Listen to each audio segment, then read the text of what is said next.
Hello and welcome back to my channel. For this video I am doing a fairly simple card. You guys have seen this kind of technique before, well, with the stamping.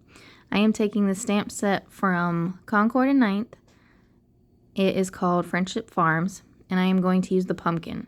I am going to stamp the pumpkin all over my background randomly with Nuvo's Marble Statue ink. Now, obviously, gray isn't really the color of most pumpkins. I guess some of them might have a grayish look, but I just wanted a subtle background, or more subtle background. Also, I'd like to point out, I don't understand why my stamp was not stamping that little part on the pumpkins. So later I actually take a blending brush and use some of that ink to kind of cover in those bald spots. I don't know why it was doing that. I looked at the stamp and I didn't see anything wrong with it. So anyway, moving on, I am stamping the stem, and then once that's finished, I am going to grab the leaf and I am going to stamp that in some of the empty areas.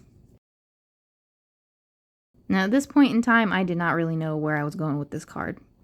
I had a vague idea, but that was it.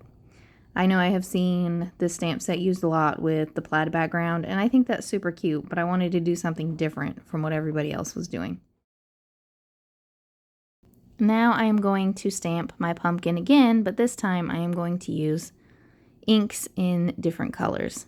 So for this, I am using Lawn Fawn Sunflower and Carrot inks, along with these little blending brushes.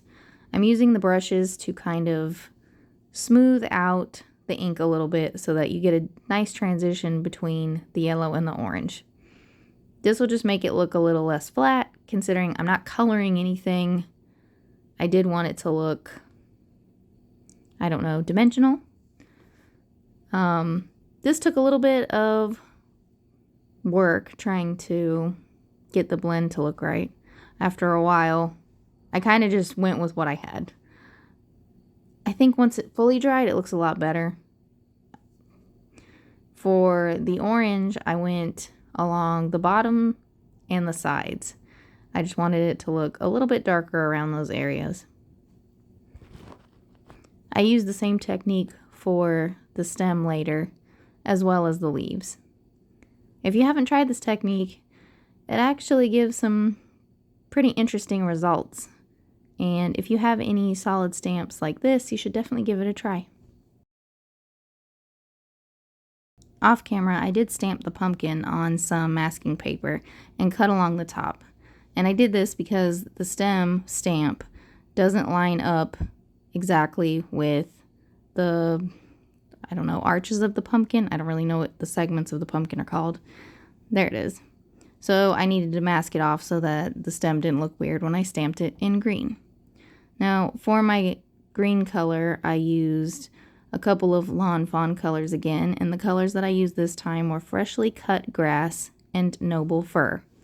I used these same colors for the leaves later as well. I didn't do as much with the stem, but here it is. I did decide that the lines in the pumpkin were a little less visible, probably because I stamped it so many times, and it might have shifted just a little bit. So I'm just going back over those to put them back in with my white gel pen. I also do not own the coordinating dies for this, so I just fussy cut it. It wasn't super difficult. I had to do the same with the leaves.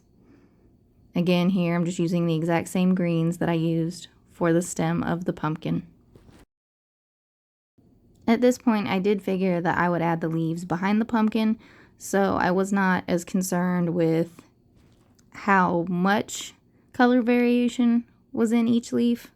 I tried to give it just a little bit so it didn't look weird compared to the pumpkin, but part of it will be covered on both leaves. Alright, I fussy cut those out, and after that, I struggled a little bit. I knew I wanted to stamp a sentiment, and the problem was I didn't have the right embossing powder. So to fix this, I actually mixed a few of my own embossing powders together and made a new color, kind of. This one is white, orange, and yellow all mixed together. I really didn't know how this was going to work, so this was my first time trying this. It actually turned out pretty well. But the exact colors I used were from Ranger. They were white, tiger lily, and buttercup.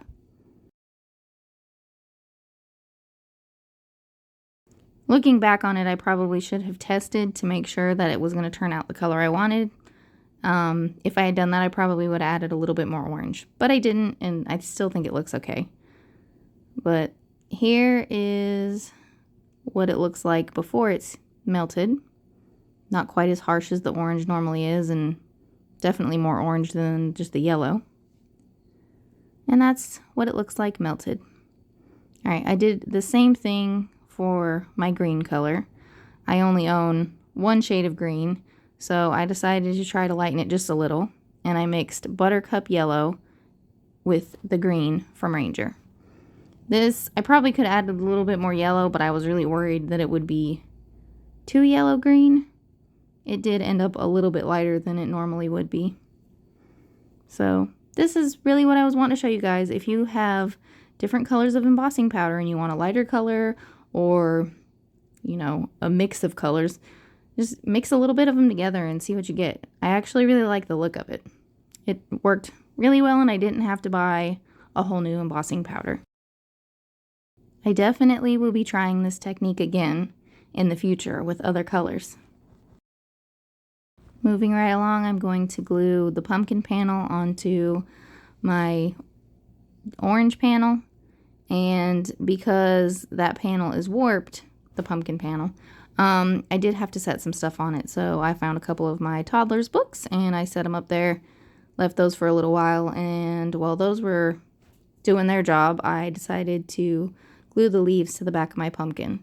I actually prefer doing this when I can. That way the placement never gets weird and things don't get glued down before the pieces are all in place.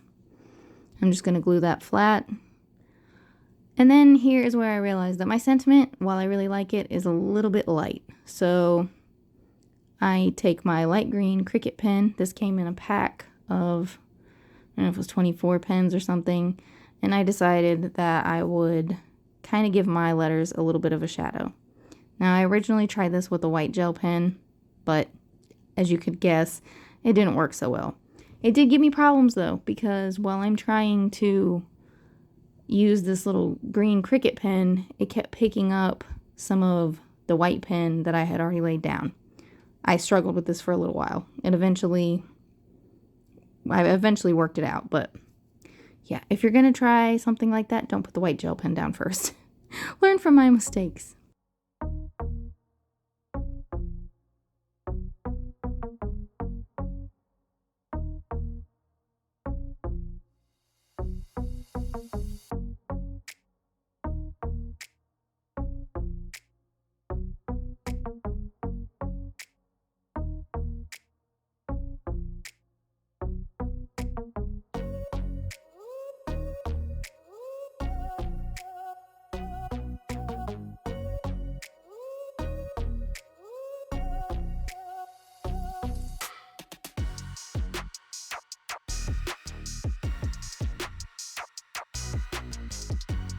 Once I attach this panel to the card base, my card is done.